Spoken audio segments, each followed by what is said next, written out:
एक समय की बात है। एक राजा था जिसकी 4 पत्नियां थी, जो एक से बढ़कर एक सुंदर एवं गुणवान थी। राजा अपनी चारों पत्नियों से प्यार करता था, परंतु चौथी पत्नी उसे सर्वाधिक प्रिय थी। वह उसे हर तरह की सुख सुविधा देता था। उसे डर था कि उसे कुछ हो न जाए, इसलिए वह उसका बहुत ख्याल रखता था। तीसरी पत्नी से भी राजा बहुत प्रेम करता था और जब भी उसे कोई समस्या होती, वह अपनी तीसरी पत्नी के पास जाता। वह हमेशा उसकी हर परेशानी का हल ढूंढती और उसे संकट से बाहर निकालती। दूसरी पत्नी से भी राजा को विशेष मोह था। पहली पत्नी उनमें से सर्वाधिक व्यस्त थी, इसलिए राजा को वह सबसे कम प्रिय थी।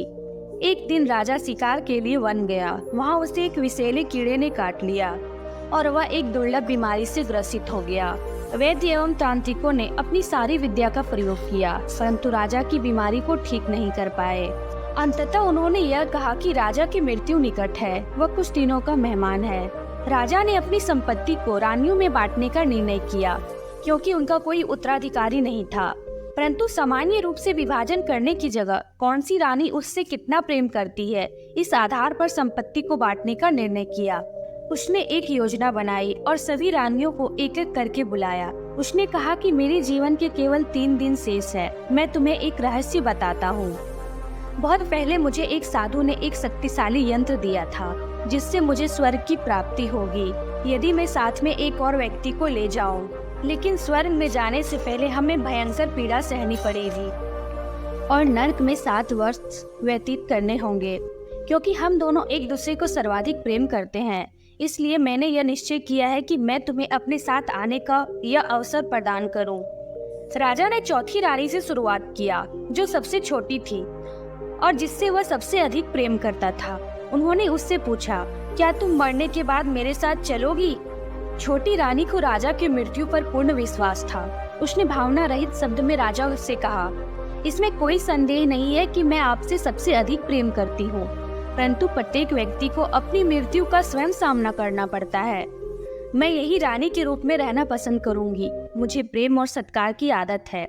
इतना कहकर चौथी रानी चली गई। राजा को अपनी तीसरी पत्नी भी बहुत प्यारी थी। उन्होंने उसे बुलाया और साथ में मरने का पूछा। तीसरी पत्नी बोली, मैं आपको सिद्ध करूंगी कि मैंने आपसे सबसे अधिक प्रेम किया है, पर मैं आपके साथ नहीं चल सकती। मुझे अपनी जिंदगी बहुत प्यारी है। राजा की दूसरी पत्नी हर मुश्किल में उसका साथ देती आ रही थी। राजा उससे भी साथ चलने के लिए पूछा, जिस पर दूसरी पत्नी ने कहा, माफ कीजिए महाराज, मैं इसमें आपकी कोई मदद नहीं कर सकती। मैं आपका अंतिम संस्कार जरूर करवा सकती हूँ और उस समय तक मैं आपके साथ रहूंगी। तभी एक आवाज आती है, मैं आपके साथ चलूंगी, जहाँ तक बोलेंगे वहाँ तक चलूंगी, भले ही वो मौत के बाद तक का सफर हो। राजा ने देखा कि ये उनकी पहली पत्नी की आवाज थी।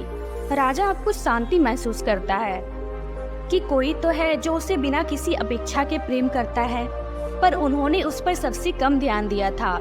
राजा को अब शर्मिंदगी महसूस हो रही थी। उन्होंने कहा, जब तक मैं जीवित था तुम्हारी कद्र करना चाहिए था। उन्होंने पहली पत्नी से माफी मांगी। दोस्तों, ये कहानी हमारी, आपकी और प्रत्येक इंसान की है। प्रत्येक व्यक्ति की 4 पत्नियां होती है। चौथी पत्नी हमारा शरीर। हम इसे खूब सजाते हैं, गहने पहनाते हैं, अच्छे कपड़े पहनाते हैं और आखिर में ये हमारा साथ छोड़ देती है। हमारी तीसरी पत्नी धन संपत्ति होती है।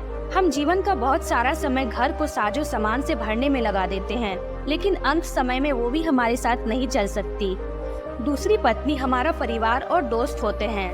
वो हमारा हर सुख दुख में साथ देते हैं, लेकिन ज्यादा से ज्यादा वो हमारे आखिरी समय में अलविदा कहने आ सकते हैं, पर साथ में नहीं चल सकते।